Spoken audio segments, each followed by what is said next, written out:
invade, search out, capture, vanquish, and subdue all Saracens and pagans whatsoever.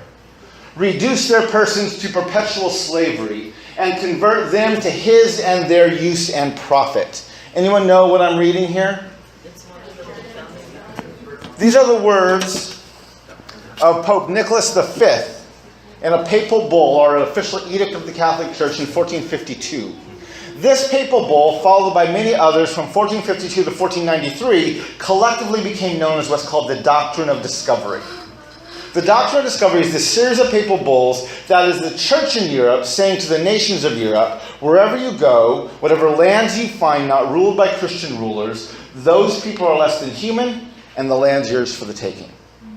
It was this doctrine of discovery that allowed European nations to colonize Africa and enslave the African people. It was also this doctrine of discovery that let Columbus, who was lost at sea, land on a continent inhabited by millions and claim to have discovered it, because there were no people here. The notion of discovery is a racist colonial concept that assumes the dehumanization of people of color. If you don't believe me, I welcome you to put your car keys and your smartphones out in front of you, and I will come by and discover them for you.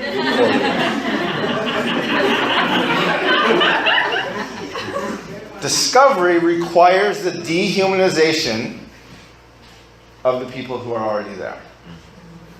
Otherwise, I would be stealing them.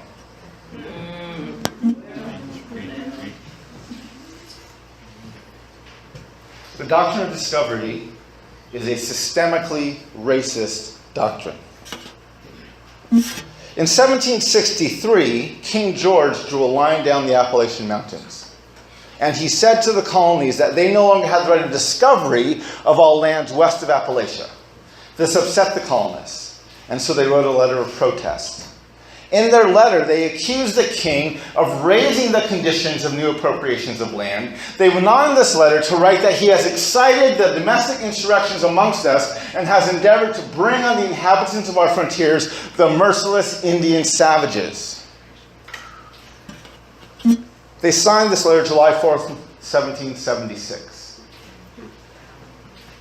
30 lines below the statement, all men are created equal, the Declaration of Independence refers to natives as merciless Indian savages. The only reason they said all men is because they had a very narrow definition of who was and who was not human. There it is, right here. Merciless Indian savages. The Declaration of Independence is a systemically racist document. A few years later, the colonists wrote down the words, "We the people of the United States," in order to form a more perfect union, to establish justice, ensure domestic tranquility, provide for the common defense, promote the general welfare, and secure the blessings of liberty to ourselves and our posterity, do ordain and establish this Constitution of the United States of America. However, just a few lines later, Article 1, Section 2, they never mention women, they exclude natives, and they count Africans as 3/5 of a person. Clearly, we the people does not mean everybody. We the people means white landowning males. Now maybe you're thinking, but wait, we corrected that. Yeah, and then about 90 years later, we passed the 14th Amendment. The 14th Amendment extended the right of citizenship to any person born under the jurisdiction of the government in this continent. However, that did not give women the right to vote. That didn't come until 1910 with women's suffrage. It did not include natives because we weren't seen as allegiant to the government, and we didn't come into the nation until 1924. It did extend the right of citizenship to former slaves.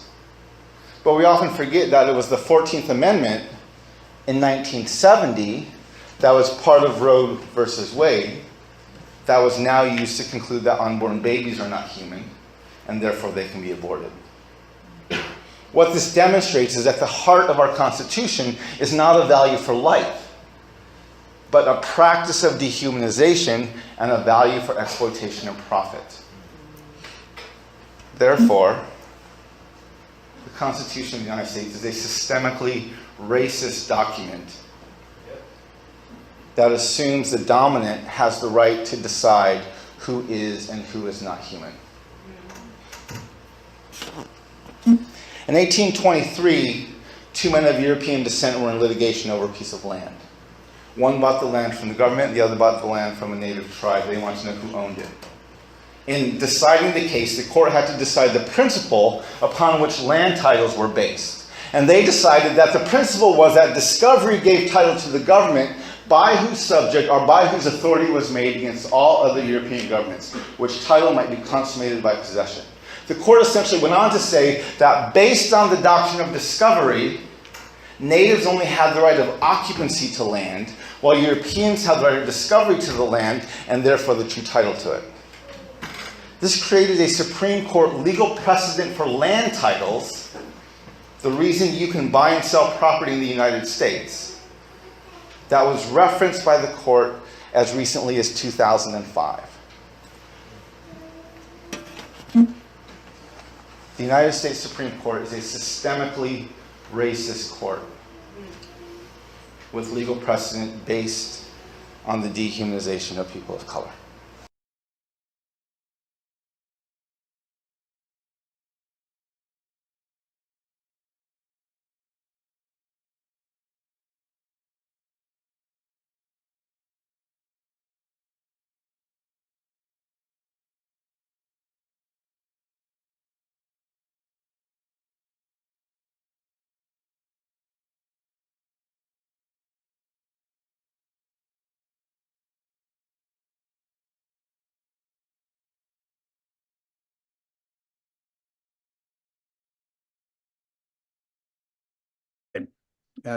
Just as a quick comparison, imagine that we're back in the 1950s. Imagine that the doctrine of separate but equal is still U.S. law, and imagine that there are classes being taught about it, and that it's basically being presented as a pretty good thing. It has some problems, but of course everything has problems, and we have to work with what is given to us because this is the way law works, in which this is simply presented as it's the way it is.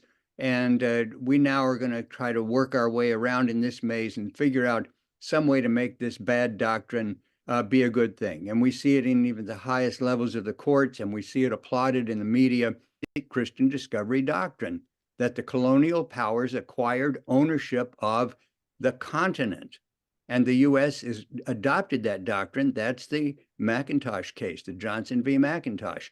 Not a single paper that I saw, not a single news report went anywhere near that. They were all over themselves with talking about racism. Racism has become a kind of fixation that it is the reason for every wrong in the U.S. It's the reason for every injustice. And the real basis of domination just passes by without anybody even apparently seeing it. Let's wake up in the law schools and in the brief writing to challenge what has to be challenged. And let's wake up in journalism and commentators and legislators to realize this is the same point. Here's what the target is. Let's aim at the target. Doctrine of Christian discovery is not just something that happened, 200 and some, 400 and some years ago, because the doctrine still goes on. The doctrine is what is being used by the U.S. government to take over the Apache land at Oak Flat. It's being used by the U.S. government to take over Western Shoshone and Paiute land at Thacker Pass. It's been used by the United States to disrupt Navajo Nation land resources and water resources. It's been used over and over again in current time, still being used. So we're talking about an active battle, and that at least is enough to say enough. Where are we going to stand and say, let's be clear about what's going on here? More than racism is going on. There may be racism. There is racism, but that's not really what the law is based on. You can have a judge like Ruth Bader Ginsburg, whom I don't think anybody ever said Ruth Bader Ginsburg had a racist bone in her body, but she had no hesitation in 2005 in the case involving the Oneida of saying right at the top of her opinion, footnote number 1, doctrine of discovery is what we are relying on here. The Oneida have no ownership of land because the monarchical powers own it, the colonial powers passed it to the states, and the U.S. adopted it. End of footnote number 1. That's 2005. That's a non-racist Supreme Court judge. Should be enough to say, I think we got a problem here. Let's look at it. American people don't know about this. Well, it's time they learn. I think we always wondered why did they think it was right or just to do what they did was, to take our lands and to push us off our lands and try to eliminate us as a people.